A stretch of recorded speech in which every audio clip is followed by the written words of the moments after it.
ഇനി ഒരു കാരണവശാലും ബോർഡിൻ്റെ ഫണ്ട് ഇതൊക്കെ ആണെങ്കിലും ബോർഡിൻ്റെ ഫണ്ട് ഈ അയ്യപ്പ സംഗമത്തിന് വേണ്ടി ഉപയോഗിക്കുന്നതല്ല എന്ന് കോടതിയിൽ കൊടുത്ത വാക്ക് പാലിക്കും. ഉപയോഗിക്കാൻ ഞങ്ങൾ ഉദ്ദേശിക്കുന്നുമില്ല.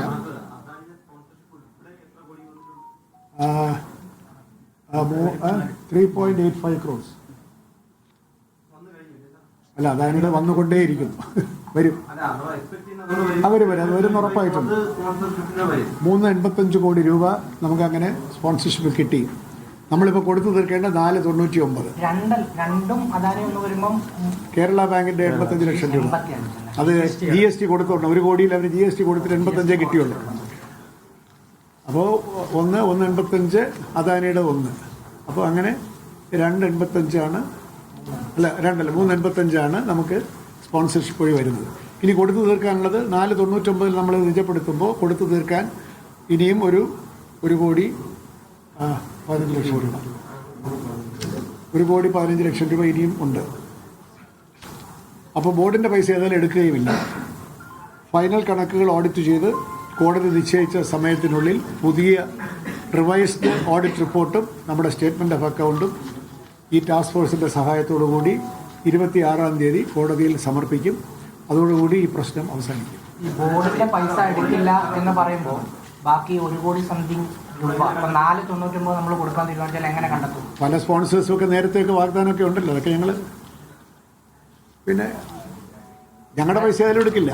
അതായത് പരിപാടി കഴിഞ്ഞ ഫംഗ്ഷൻ കഴിഞ്ഞു, അപ്പോൾ ഇനി ഒരു സ്പോൺസർഷിപ്പിനെ കിട്ടില്ല, അത്ര എളുപ്പമാണോ? വാഗ്ദാനം ഉണ്ടല്ലോ.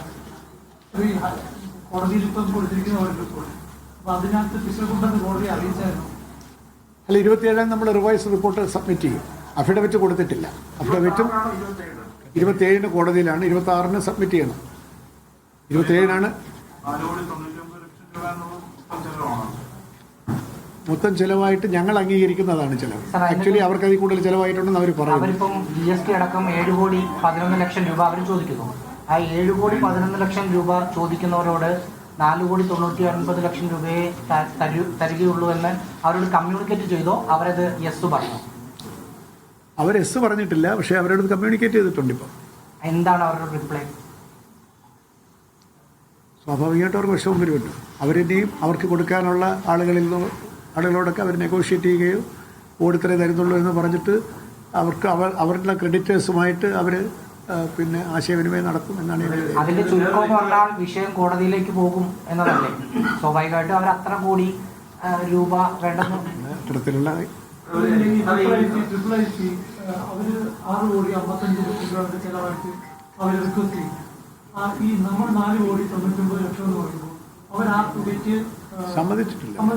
സമ്മതിച്ചിട്ടെന്ന് പറഞ്ഞാൽ അവർക്ക് അറിയാം ഞങ്ങൾ ഇത്രയും തരുള്ളൂ എന്നുള്ളത് അവർക്ക് അറിയാം. അവർക്ക് സമ്മതിക്കാൻ നിവർത്തിയില്ലല്ലോ.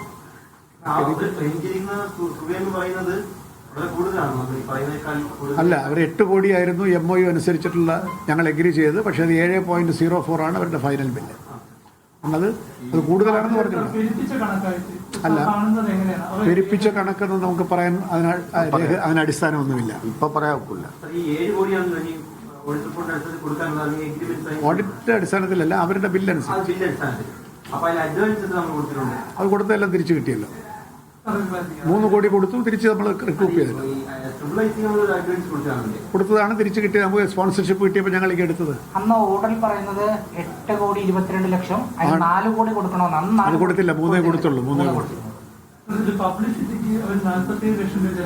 അതൊക്കെ അതിന് ഓഡിറ്റിന് വിധേയമാവേണ്ട കാര്യങ്ങളാണെന്ന് ഇപ്പോൾ പരാമർശിക്കേണ്ട കാര്യമില്ല. അതാണ് ഞാൻ പറഞ്ഞ റെക്ടിഫിക്കേഷൻ, വെരിഫിക്കേഷൻ എന്നൊക്കെ വാക്കുകൾ ഉപയോഗിച്ചില്ലേ. അതൊക്കെ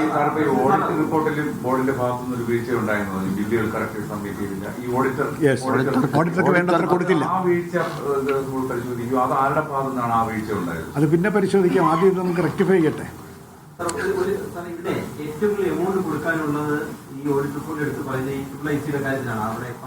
കാരണം അവരുമായിട്ടാണല്ലോ ഞങ്ങളുടെ MOU. അപ്പൊ അതില് എത്ര അവർക്ക് കമ്പനിക്ക് അഡ്വാൻസ് കൊടുത്തിട്ടുണ്ട്? ഈ പറയുന്നത് 7 സംതിങ് ആണ് ഈ കരാർ ഉറപ്പിച്ചിട്ടുള്ളത്. അതും ടെൻഡർ ഇല്ലാതെ കൊടുക്കുന്ന ആക്ഷേപമാണ് കോടതിക്ക് മുമ്പിലേക്ക് വന്നിരിക്കുന്നത്. അതെ, അത് ഞാനിപ്പോൾ അന്നിപ്പോൾ ഡിഫെൻഡ് ചെയ്യേണ്ട കാര്യമില്ല. എങ്കിലും ഞാൻ പറയുകയാണ്, ഇവരോട് ടെൻഡർ IIICയുടെ ടെൻഡർ വിളിച്ചിട്ടില്ല. അവർ ഒരു സർക്കാർ സ്ഥാപനം എന്നുള്ള നിലയ്ക്ക്, കേസിൻ്റെ കീഴിലൊരു സ്ഥാപനം എന്നുള്ള നിലയ്ക്ക് അവരെ വിളിച്ച് ഏൽപ്പിച്ചു. അത് ടെൻഡറില്ല. പക്ഷേ അവർ കൊടുത്തിരിക്കുന്ന മറ്റ് കരാറുകളെ സപ്ലയേഴ്സൊക്കെ തന്നെ അവർ ടെൻഡർ വിളിച്ചിട്ടാണ് കൊടുത്തിരിക്കുന്നത്. അതൊക്കെയാണ് ഞാൻ വെരിഫൈ ചെയ്യുമെന്ന് പറഞ്ഞത്. ടെൻഡർ വിളിച്ചിട്ട് ലോവസ്റ്റിനാണോ കൊടുത്തിരിക്കുന്നത് എന്നുള്ള കാര്യങ്ങളും കൂടി ഓഡിറ്റിന് വിധേയമാവണം. അതുകൊണ്ടാണ് അത് അങ്ങനെ ചെയ്യാത്തതുകൊണ്ടാണ് ഇത് കണ്ടമാനം കൊടുത്തു എന്നൊക്കെ പറയുന്നത്. ശരിയല്ല. അത് ഓരോ രേഖയും വെച്ചിട്ട് ഓഡിറ്റ് വീണ്ടും പരിശോധിക്കണം. 4.99. അപ്പൊ ബാക്കി അവർ പറഞ്ഞത് സാർ ഇതിനകത്തൊരു പ്രശ്നം 8,22,00,000. ഇത് കഴിഞ്ഞ ബോർഡാണ് ഇത് ഈ 4.99 നിർത്തണം എന്ന് തീരുമാനിച്ചത്. ഞങ്ങളത് മാറ്റാൻ ഉദ്ദേശിക്കുന്നില്ല. എന്തുകൊണ്ടാണ് 8,22,00,000 അത് ആദ്യത്തെ MOU അതിന് മുമ്പാണ് MOU. അതിനുശേഷം 4.99 എന്നൊരു തീരുമാനത്തിൽ അന്നത്തെ ബോർഡ് എത്തി. അതിന് മുകളിൽ ചെലവായിട്ടില്ല എന്നാണ് ബോർഡ് ഇപ്പൊ കരുതുന്നത്. ഞങ്ങൾ ചെലവായിട്ടില്ല, കഴിഞ്ഞ ബോർഡ് തന്നെ കൂടി തീരുമാനിച്ചു. എന്തുകൊണ്ടായിരിക്കും അവർ ഇത്ര ഭീമമായ ഒരു അവർ തന്ന ബില്ല് 7 അല്ലേ? അതാണ് ചോദിക്കുന്നത്. നമ്മൾ കൊടുക്കുന്നില്ല. അതെല്ലാം വെരിഫൈ ചെയ്യട്ടെ. 8 കോടി 8,22,00,000. ആ 8,22,00,000 അവരുടെ ബില്ല് 7 കോടി. അതിനു മുമ്പ് തന്നെ നമ്മളിവിടെ 4,99,00,000 തരുള്ളൂ എന്ന് നേരത്തെ തീരുമാനിച്ചു. കഴിഞ്ഞ ബോർഡാണ് തീരുമാനിച്ചത്. MOU പറയുന്ന 8,22,00,000 വേണമെങ്കിൽ 10% അഡീഷണൽ ആയി കൂടി നൽകാമെന്ന് പറയുന്ന MOU ഉള്ളപ്പം നമ്മൾ ഈ 4.99 തരുള്ളൂ. വാക്കാലായിരിക്കും സാർ പറഞ്ഞ ഈ 4.99 പറയുന്നത്. ഞങ്ങൾ പറഞ്ഞ വാക്കല്ല, അന്നത്തെ ബോർഡ് അവരോട് പറഞ്ഞതാണ്. അത് റിട്ടേൺ ആയിട്ടുണ്ടോ? എനിക്കറിയില്ല.